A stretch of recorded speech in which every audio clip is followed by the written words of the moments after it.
There are certain patterns that cause people to be fulfilled, to be happy, to fit, to be strong, to feel alive, to be vibrant, to have passion in their life, to do well financially, but even more importantly, emotionally, psychologically, spiritually, in their health and their relationships. And there are also patterns that make people frustrated, overwhelmed, depressed, sad, lonely, cause them to be struggling financially, struggling with their body, struggling intimately. And those patterns, they're not because there's something wrong with somebody, it's because of a pattern that we're doing. Now, what's the fastest way to create a change? In basically developing the one thing that all people have in common who succeed, they're leaders. Because I don't care what style you are, I don't care if you're a mom, if you're a great mom, you lead your child, you're not led by your child. Or a great dad. If you're a great business person, you're a great salesperson, you're a great negotiator, you're a great anything, you're a great human being. This has been my entire life's obsession. What makes the difference in people's lives? And that leadership component, as I say, doesn't always mean somebody follows you. A leader is somebody who lives life on their terms. That you will never settle for less than you can be or share or give or create. It's not what we get that makes us happy, it's who we become. How we live our life, who we are as a person. People can take away all the things, but who you become, no one can take away. And the problem is most of us are trying to be something we're not. And it isn't so much about change, about changing yourself. The change happens when you be yourself. Know thyself, that's the hard part for most people, and then be thyself. Because most of us in our lives, out of our desire for respect or achievement or love or connection or something, we've been trying to be the way we think we have to be in order to get that love, respect, appreciation, whatever it is we've been after at some unconscious level. And we've been doing it so long that we think that this is who we are. Because success without fulfillment is failure. And I can't tell you how many people I work with who are supposedly the best in the world at what they do, and they have more money than they can spend, and they have all these people that love and respect them, and yet they're unhappy inside. Because if you want to know what's really you, where you're going to be alive is when it's really you. And you may even think you know who you are because you've been living a certain way, but I'll tell you how you'll know. You'll feel euphoric, you'll feel strong, you'll feel unlimited, you'll feel free. I have seen, out of 3 million people around this earth in 80 countries, I've seen just about anything you can see, and there are only so many patterns. And what you're going to find underneath all of this behavior is we have the same needs. When you understand what those needs are and which ones you're focusing on, you start to understand why people do the crazy things they do, including you and I. And you begin to understand, hey, there might be a better way to meet my needs, and I don't have to get caught up in this game of stress and frustration and upset, or I could really help this person I care about, because I could see what's really going on. Part of what we want to accomplish here as leaders is we want to become practical psychologists. We want to understand what's really going on so we can help, so we can make a difference, so we can transform. So yes, of course you can do better in your business, because the more you understand about what people need and want, the greater you're going to be. The better manager, better leader, the better mom or dad, the better friend. And there's a better you that's available when you understand what's driving you. But most of us are running patterns over and over again. And we want to free that up. To free it up, we got to break the pattern. We got to do things that are different. So we're going to do something different. I'm not here because I believe in positive thinking. If you think that's what I believe, you don't know much about me. I'm not one of those people that believes you're supposed to go to your garden and chant, there's no weeds, there's no weeds, there's no weeds, there's no weeds. There's weeds right there. Right? That's what I believe. Here's what I believe. I believe that if you really want to be effective, you got to tell the truth. What I want you to get is that the single most important skill in life, it's the word that all leaders have. What would that word be? Influence. What changes companies is leaders. The only way you change a company is leadership. If I want to change a company that I own and I want to make a shift in that company, the number one thing I'm going to do is shifting leadership. That might be taking leaders to a different level. That might bring new leaders in. That might be new leaders of new voices with new perspectives, with new skill sets, new directions, but we need to take things to another level. Leaders solve problems and leaders maximize resources. If you're going to solve problems, you can't do it yourself or it would already been solved. You have to get others to help you to do it. That requires influence. True? If you're going to get people to maximize resources, that requires influence. If you're going to get people to partner with you, provide you resources, capital, suppliers, anything, that requires influence. If you're going to have an impact on your kids or your community or the world, that requires influence. There is no more important skill of leadership than influence. And yet most of us think of it like selling And as a result, we don't master influence. So I'm not here today to try and get you to become a master of influence in 45 minutes or so of my chatting with you here, because we have so many of the speakers. This is the area of life I am most focused on. Because I know that if you can't influence, you can't lead.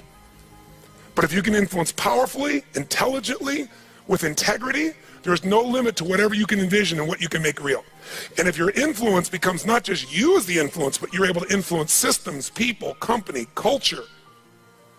If you can turn other people into influencers, now whatever you vision about can be made into a reality. And so as a skill of influence, we got to ask ourselves, how many agree leaders are what change companies? Raise your hand if you agree with that, say aye. And leaders' number one skill is influence. If you agree, say aye. And then the question becomes, how do you influence?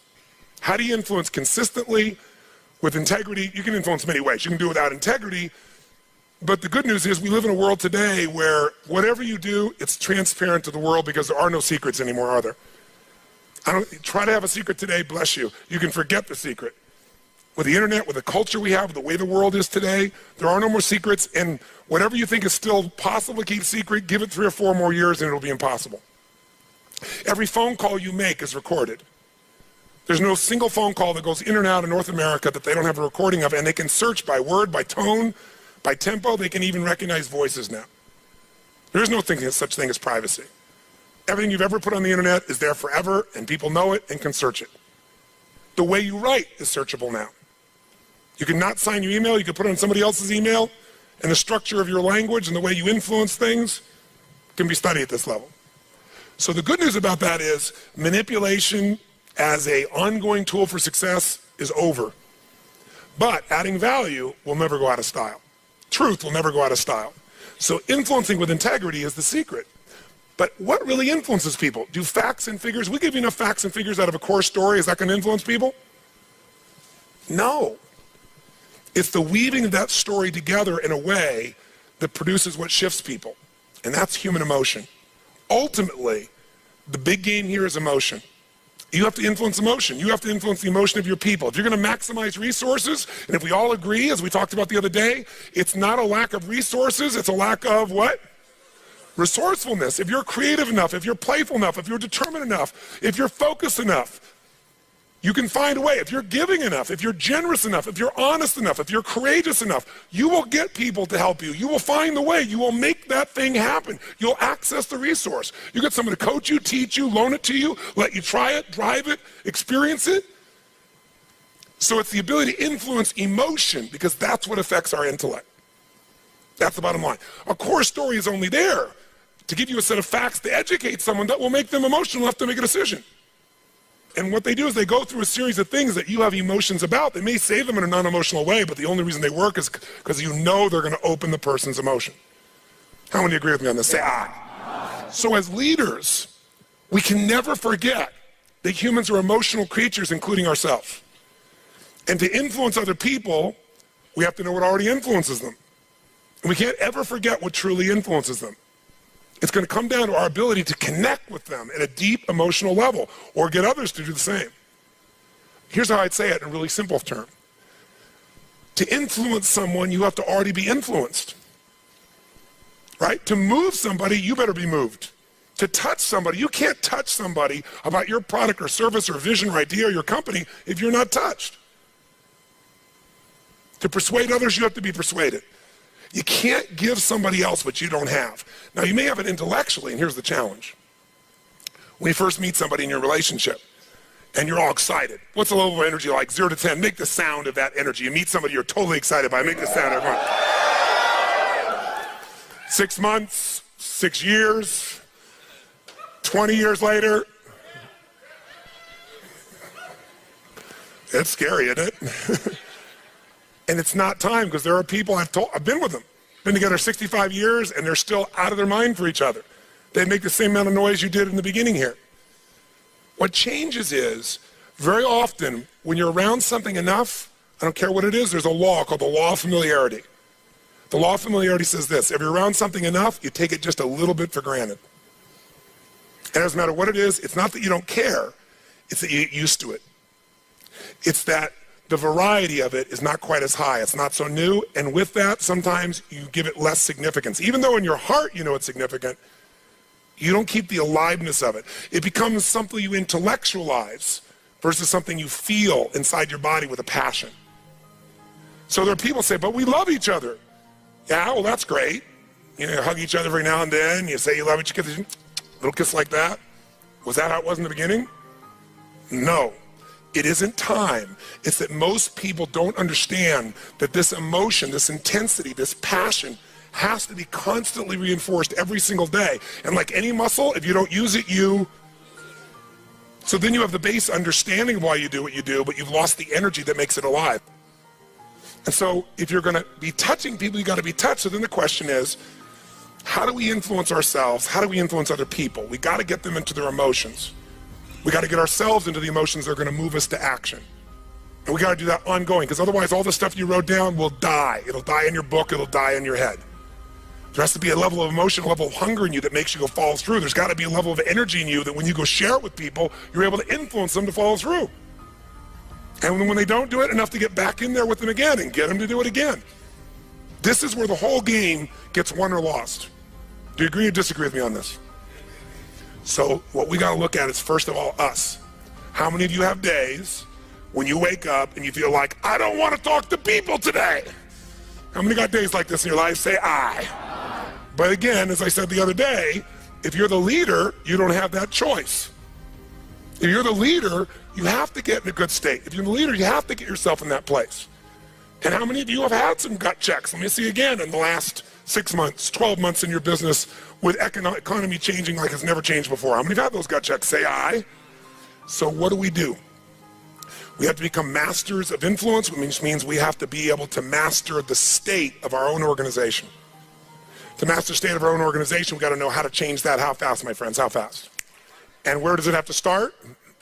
Ourselves, since we're the first constraint. And if we can do it with ourselves and influence, then we can teach everybody else to influence. We've said business is innovation and marketing.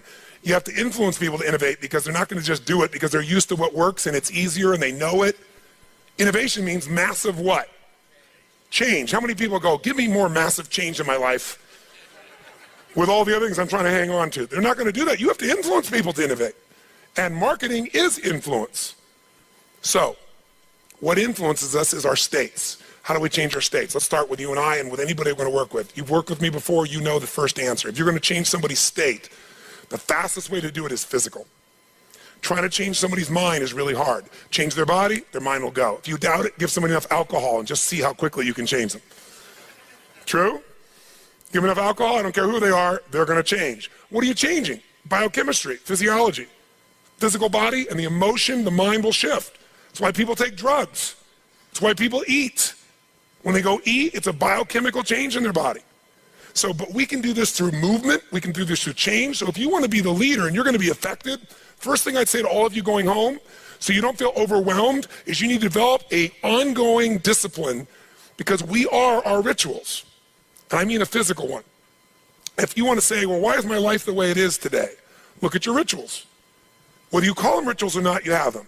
Most of you get up and you have a set of rituals. You go straight to email, or you go straight and work out, or you go have your breakfast, or you hit the snooze alarm at least 3 times. It's your ritual.